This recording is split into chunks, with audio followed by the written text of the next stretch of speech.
Antarctica बर्फ से भरा हुआ इतना बड़ा कॉन्टिनेंट है जिस पर 5 किलोमीटर की गहराई तक सिर्फ बर्फ ही बर्फ है। इतनी ज्यादा बर्फ, और वो भी 1.5 करोड़ किलोमीटर तक फैली हुई। यानी एंटार्क्टिका का साइज अमेरिका से भी काफी ज्यादा बड़ा है। भले ही जून जुलाई की गर्मियों का मौसम हो, लेकिन एंटार्क्टिका का टेम्परेचर पूरा साल -50 डिग्री सेंटीग्रेड से -90 डिग्री सेंटीग्रेड तक रहता है। इस शदीद तरीन ठंड की वजह से ही यहाँ जिंदगी की उम्मीद बहुत ही कम है। लेकिन उसके बावजूद भी पूरे एंटार्क्टिका में 400 से भी ज्यादा लेक्स डिस्कवर हो चुकी हैं, जो बर्फ की लेयर के नीचे छुपी हुई हैं।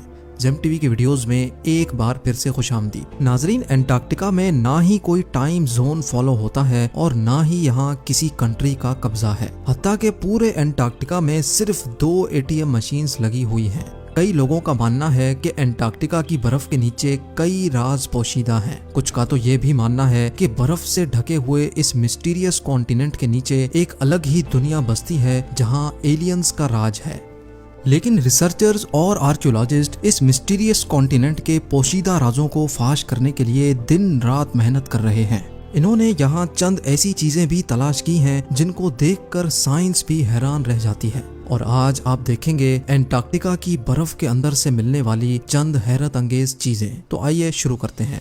नंबर 8। 2009 में एक डिस्कवरी ने रिसर्चर्स के रोंगटे खड़े कर दिए जब एंटार्क्टिका की बर्फ के अंदर से एक बिल्ली का ढांचा मिला। लेकिन इसमें हैरान करने वाली बात ये नहीं थी कि ये ढांचा बिल्ली का है, बल्कि हैरान करने वाली बात ये थी कि ये जिस बिल्ली का ढांचा था वो आम बिल्ली नहीं बल्कि अंडे देने वाली बिल्ली थी। जब रिसर्च लैब्स में इस अजीब बिल्ली के ढांचे पर मजीद तहकीक की गई तो मालूम पड़ा कि ये जानवर कम से कम भी 2 करोड़ 50 लाख साल पहले धरती पर पाया जाता था।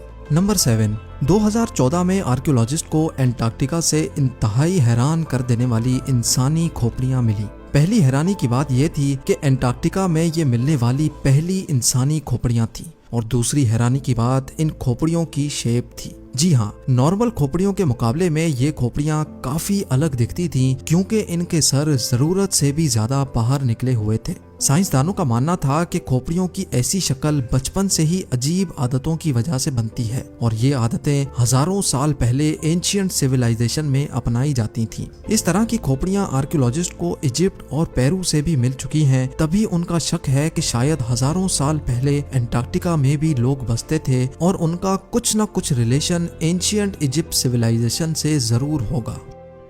नंबर 6। पिछले 50 सालों के दौरान एंटार्क्टिका से 10,000 से भी ज्यादा मीटियोराइट्स मिल चुके हैं। मीटियोराइट्स ठोस पत्थर के ऐसे टुकड़े होते हैं जिनका ताल्लुक हमारी धरती से नहीं होता, बल्कि वो किसी और धरती से टूट कर आए होते हैं। साइंसदानों का मानना है कि मिलने वाले मीटियोराइट्स में से कई 7 लाख साल से भी ज्यादा पुराने हैं।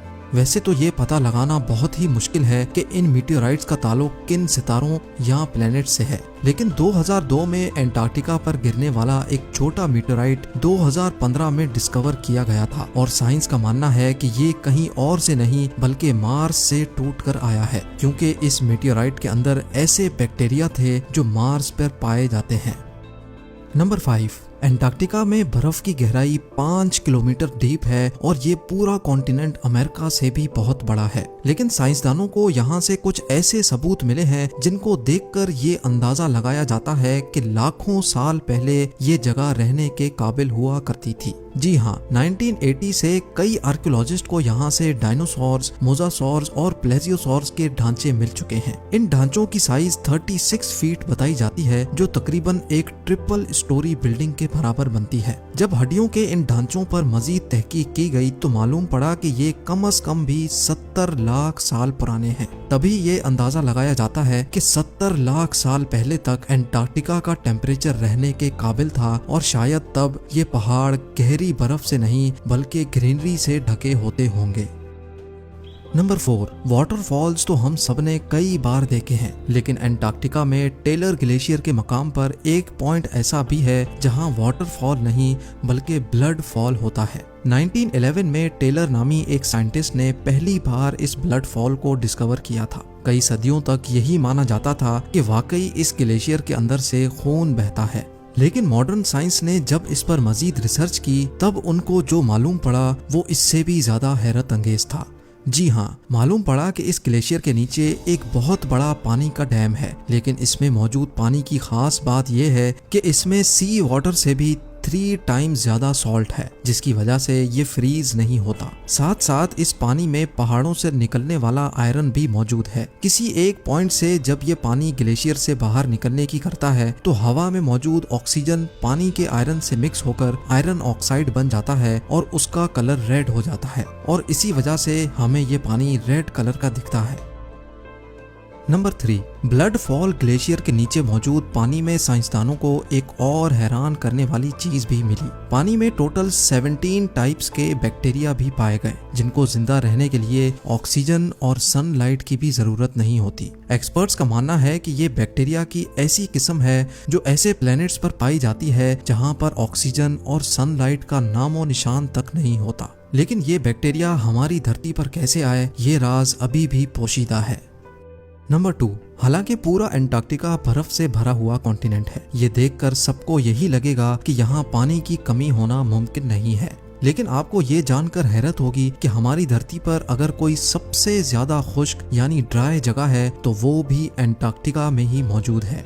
ये ड्राई वैली एंटार्क्टिका में ही डिस्कवर की गई थी, जहाँ पर पिछले 20 लाख सालों से एक मर्तबा भी बारिश नहीं पड़ी, क्योंकि इस ड्राई वैली में तेज तरीन हवाओं का राज है जिनकी स्पीड 320 किलोमीटर पर आवर तक जाती है। इसी वजह से साइंसदानों का मानना है कि तेज हवाओं की वजह से यहाँ मौजूद पानी का कतरा कतरा एवोपरेट हो चुका है। आपको ये भी बताते चलें कि अर्थ के तमाम एटमॉस्फेयर्स में से इस ड्राई वैली का एटमॉस्फेयर लाखों किलोमीटर दूर मार्स से काफी मिलता जुलता है। इसी वजह से नासा ने अपना वाइकिंग रोबोट मार्स पर भेजने से पहले एंटार्क्टिका की ड्राई वैली में टेस्ट किया था।